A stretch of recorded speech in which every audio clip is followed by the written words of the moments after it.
So I think it's time to make a fun little video about where exactly does squirting come from, because it's a pretty weird thing, right? How on earth can someone emit such large amounts of water out of their body, even after emptying their bladder, after going to the toilet?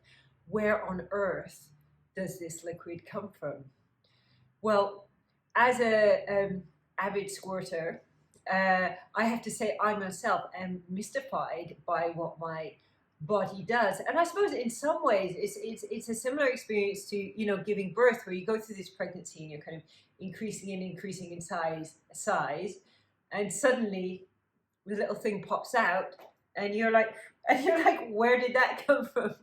Well, it came from me, and it's the same with squirting. Now, I count my blessings that the first time I ever squirted, and I was having a play session with my partner. I was a teenager, and suddenly there was this large amount of liquid on the bed, which shocked me. And I'm quite fortunate that he said to me, oh, don't worry, it's just female ejaculation, because I think someone else could have said, oh my God, you peed, that's so gross, it's so disgusting. And I could have actually been like really quite traumatized by it, and he said it, I guess he said it so kind of casually, it never really occurred to me, okay, what is this female ejaculation thing? I don't know. I mean, it would happen on and off during the years. I didn't know what caused it. I didn't know really very much about it, until I started to look into Tantra and look into Taoist esoteric sexuality, and realized that thousands of years ago, people were talking about squirting. I mean, apparently it was talked about in Tantra, but I can say for sure in Taoism, they considered female ejaculation to be really extremely important for the woman's health. Okay, I think that I've heard the term used by a tantric massage teacher, yoni crying, meaning the vagina is crying, like it's almost as if it's literally releasing blocked energy, releasing blocked emotions, and that is a very important thing. And many people who practice tantric massage or give tantric massage or teach it, that there is perhaps controversial, but nonetheless there is a school of thought that it's very important for women to also ejaculate in the session in order to release emotions. And that's all well and good, looking at it on this kind of esoteric energy sort of perspective, but where does it come from? Now, the first thing I'll say about squirting is squirting doesn't come from just one place. There's not just one cause of it. There's not just one cause of lubrication in the female. Now, basically, when I started finding out about all this stuff, I went to on all the genital body courses I could find. Took me to other parts of the world to study things like Karsai, Asian genital massage, tantric massage, gynecological massage, and I really got to know my own vagina, and obviously from giving sessions to other women got to understand, so we can say the first liquid, which is the normal liquid lubrication, that comes out of the woman, is just, we could say it's just the outside is getting a little bit wet, yeah. So one wouldn't refer to that as female ejaculation, right? But then when we go inside to the famous spot for female ejaculation, of course, it's the G-spot. And most people who've looked into this will be aware that behind the G-spot, there is a little gland called the Skene's gland, and it sometimes is referred to as the female prostate. And essentially, if you have a female partner, or you yourself does own a Skene's gland, and you use the finger and you go very gently into this spot. So imagine if the lady's lying on her back and you go in, you just need one finger is fine. You go in, you find that G-spot, which is that rough area like the roof of your mouth, and you go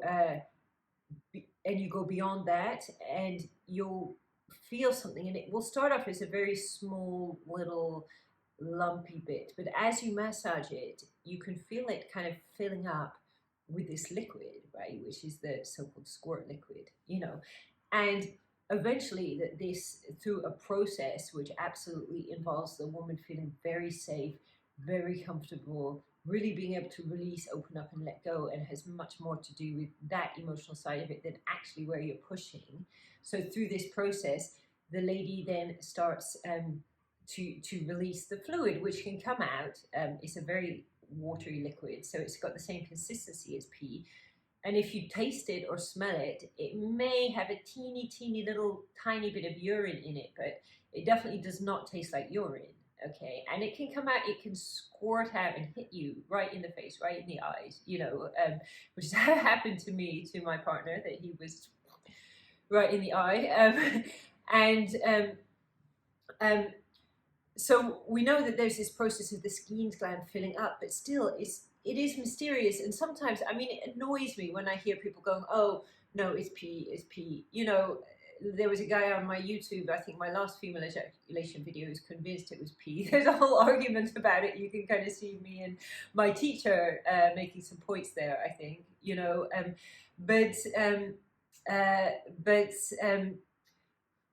where does it come from? Weird, right? Okay, well, there's another kind of a squirt, right? When you go in a little bit further from the G-spot and you find this area, and it can be a bit rough, but it's actually, if you massage this area, it will go extremely smooth because the roughness will be like blocked lymphatic, basically, in the tissues. So if you go in a bit further, you'll find this flat area, which I describe as being a bit like a plateau. And if you get in there and you massage that, that's basically the A spot.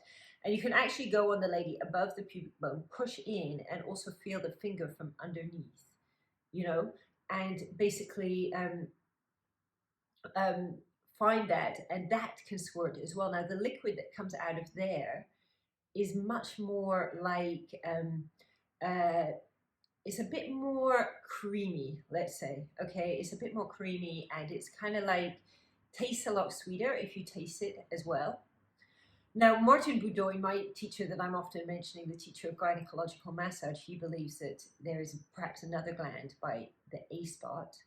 Okay, but then liquid can come out of the cervix as well. So the cervix, of course, is that thing you feel at the back of the cervix, at the back of the vagina. It's a bit like the end of the nose, and it needs to be massaged extremely carefully, extremely gently, extremely delicate. Some women will find it's not sensitive at all, or maybe even that it's painful. Well, through gentle massage, it's possible to release that tension that's causing the discomfort and the numbness. What comes out of the cervix is even creamier. It's not as profuse as the other two kinds of liquid, which, I mean, I would say I personally have had experiences of probably emitting a litre or two of squirt, like more than I would imagine peeing, and you think, I'm not a huge person. Where on earth does it come from? Very, very bizarre. Now, there's a less known pleasure spot, which I actually think is fantastic, and I found in tantric massage, when I'm giving tantric massage and I find this spot on women just absolutely love it. It's called the K spot. So if you imagine a lady's lying on her back, you go in, here is the G spot, you go down like this, and you find at the bottom the K spot. So the K spot is basically if you point your finger down towards the anus and you feel, and again with these spots, obviously they are a little bit different on every woman. So do ask feedback, do find out, what does that feel like? What does that feel like? Where do you get it? Ooh, I mean, Martin Boudoin says you sometimes need to stimulate the clitoris at the same time as the K spot to get the K spot to become sensitive. Because remember, with these spots, sometimes you can touch them, they don't feel anything, or they can even feel bad, and that's because the spot needs to essentially be relaxed, or we can use the term activated. Okay, now Martin believes there may be a tiny gland down there by the K spot as well. He believes that these pleasure spots, that there is glands that may not have yet been discovered. We don't know that. He does say it's possible to squirt out of the K spot. This is a much smaller amount of liquid that comes out, right? So we've talked about these different places where squirt can come from. We've looked at 4 now. But where does it come from? This is what is so bizarre. And why did these ancient people back in the day say that squirting is really important?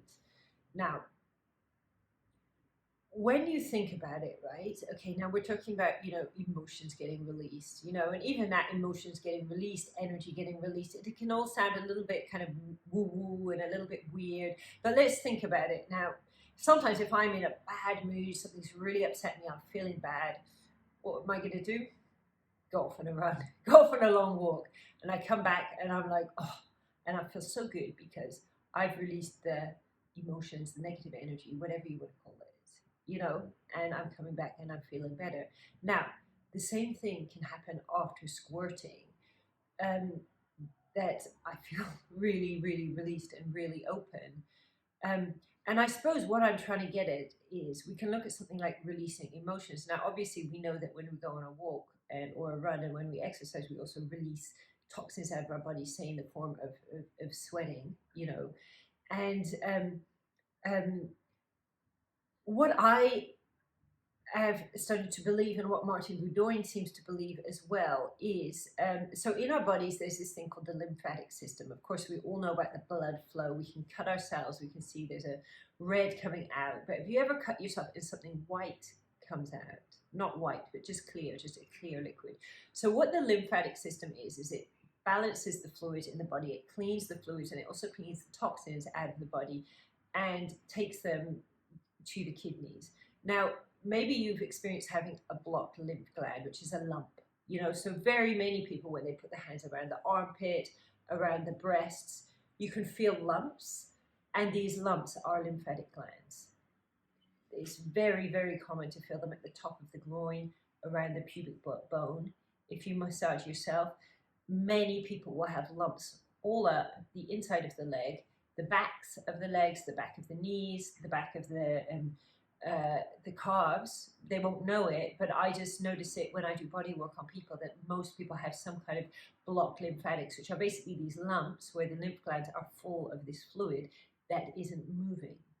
Now, people can have enormous amounts of this blocked lymph in their bodies, and what I suspect is going on is that somehow through this process of squirting, the blocked lymphatic, which can be all around the pubic bone, all around the top of the legs. I mean, have a feel on the inside of your legs. See if you can feel some little lumps there around your pubic bone, around the crease at the top of the legs. Most people have this.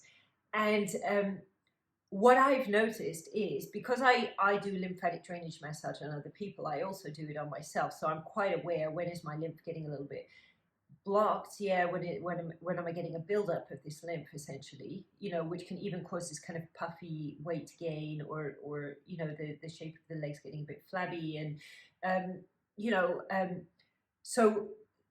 so what I noticed is that after having a squirt, my lymph is like really, really clear. So what I'm suggesting is that what's coming out is actually containing some amount of this excess fluid that we need to eliminate out of our bodies, and that this may well have been why the ancient people, of course we can look back at them and think, who are these silly people saying yoni crying? What on earth is that about? Or saying that women need to squirt for health reasons. Surely, it's just a bit of pleasure or whatever, So,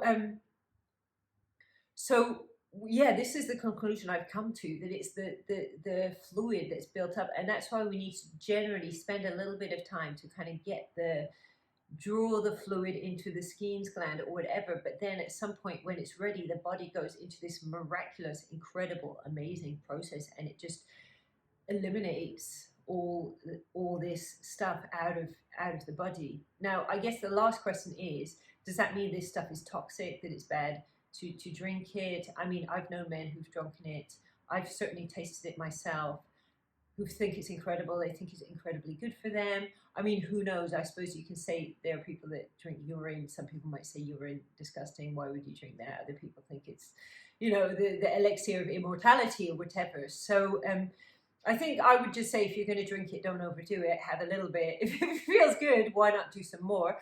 But maybe don't drink like a litre all at once, just in case, because I can't comment on how healthy or not it is. So hopefully this gives like some kind of an understanding into this thing that even modern science seems to be like slightly confused about. Where does squirt come from?